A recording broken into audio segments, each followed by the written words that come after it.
L'association, elle est née en 2003 grâce à Nicolas Noguier, qui est actuellement le président du refuge. Il avait lu un article dans un magazine qui expliquait qu'en Angleterre, il y avait une structure qui accueillait des jeunes victimes d'homophobie ou de transphobie familiale. Donc il s'est renseigné pour savoir s'il y avait la même chose qui était proposée en France, et il n'y avait pas du tout ça. Et du coup, il a décidé de créer le refuge.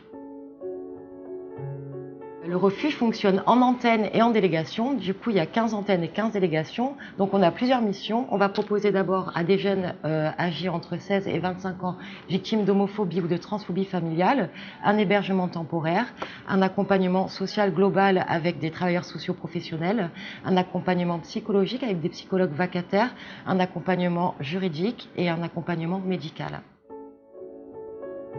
Alors moi, je suis la coordinatrice régionale et c'est moi du coup qui gère la délégation Paris-Île-de-France, que ça soit au niveau des jeunes, au niveau des bénévoles, au niveau des partenaires et aussi au niveau des questions de financement.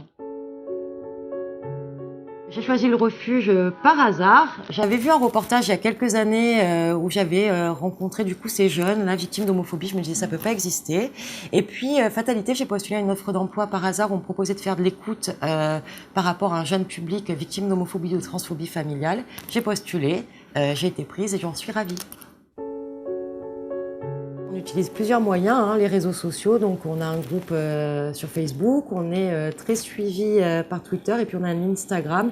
Et puis après, on utilise les médias. La moyenne d'âge des jeunes, ça va être plutôt des jeunes de 20 ans. Ça va être plutôt aussi des garçons. On va dire qu'il y a 85% de garçons, 10% de filles et 5% de personnes transgenres. Oui, alors sur Paris, on reçoit entre 5 et 7 demandes d'hébergement par semaine. Pour un jeune qui est accueilli au sein du refuge et qui n'a pas d'activité professionnelle, on va lui demander de venir au local faire ses démarches pour trouver un emploi. Et ces démarches vont se faire soit avec le travailleur social ou soit avec les personnes qui sont en service civique pour donner un coup de main aux jeunes. Après, s'il a besoin de se nourrir, on a la banque alimentaire qui a lieu 2 fois par semaine, le lundi et le jeudi. Et les jeunes vont aller avec les services civiques chercher de la nourriture au sein du Monoprix avec lequel on a un partenariat, récupérer la nourriture et puis après la prendre pour eux. Tout le monde travaille ensemble parce que les bénéficiaires doivent donner un coup de main. Ça nous paraît vraiment important. Il va avoir un rendez-vous avec le travailleur social. Le travailleur social va aborder avec lui différentes questions, déjà par rapport au rejet familial, l'orientation sexuelle, ou quels sont ses projets professionnels. Puis on va aussi s'attarder sur ses projets personnels. Donc après, si on a une place au sein du refuge, il va pouvoir intégrer un de nos appartements. S'il n'y a pas de place, il y a plusieurs solutions. On va dire soit le jeune est mobile, donc du coup on va pouvoir proposer sa candidature dans les autres antennes et délégations, soit on va lui demander de voir s'il peut s'arranger peut-être avec ses amis pour que les amis le gardent encore un peu quelques temps en attendant qu'une place se libère, soit malheureusement on va lui demander d'appeler le 115 en attendant qu'une place se libère au sein de notre structure. Dès que le jeune a un entretien avec le travailleur social va forcément lui demander s'il souhaite qu'on reprenne contact avec la famille. En général, le jeune n'est pas d'accord.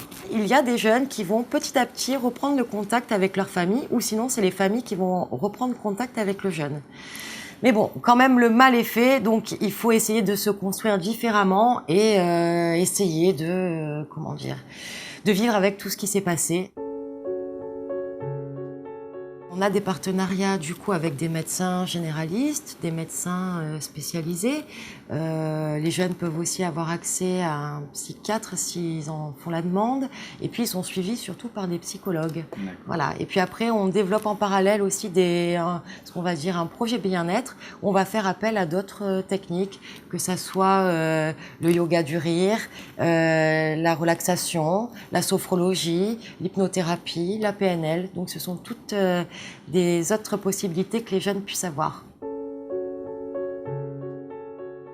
Je la vois dans mon quotidien et constamment en fait. Moi, ça fait 4 ans que je travaille ici et malgré le fait que la loi Taubira soit passée, pour l'instant, on voit pas beaucoup d'évolution. Nous, on a toujours des jeunes qui viennent essayer de demander de l'aide au niveau de l'hébergement et au niveau de l'accompagnement social aussi et psychologique. Et puis, il y a des jeunes aussi qui ont vraiment du mal à s'accepter et du coup, c'est difficile pour eux d'être à l'aise dans la société actuelle. Il y a un jeune qui est rentré dans notre dispositif il y a 1 an et demi, qui était complètement perdu parce que ses parents l'avaient rejeté du jour au lendemain suite à l'annonce de son homosexualité. Et puis ce jeune, au bout du compte, est resté seulement 1 mois chez nous. Il est resté seulement 1 mois parce que ses parents ont repris contact avec lui en lui demandant de revenir au domicile. Et puis fatalité, ce jeune est passé la semaine dernière. Il va très bien, il poursuit ses études, il est avec son petit copain et tout se passe bien. Donc voilà une fin heureuse. Alors idéalement, ce qu'il faudrait nous souhaiter, c'est qu'il y ait de moins en moins de demandes de jeunes pour un hébergement, un accompagnement social et psychologique au sein de notre structure. Sauf que malheureusement, ça, je pense que c'est pas possible pour l'instant. Donc ce qu'on peut nous souhaiter, c'est des dons, qu'on nous soutienne financièrement. Et ça, je trouve que c'est très important parce que 500 €, ça permet d'accompagner 2 jeunes sur 1 mois.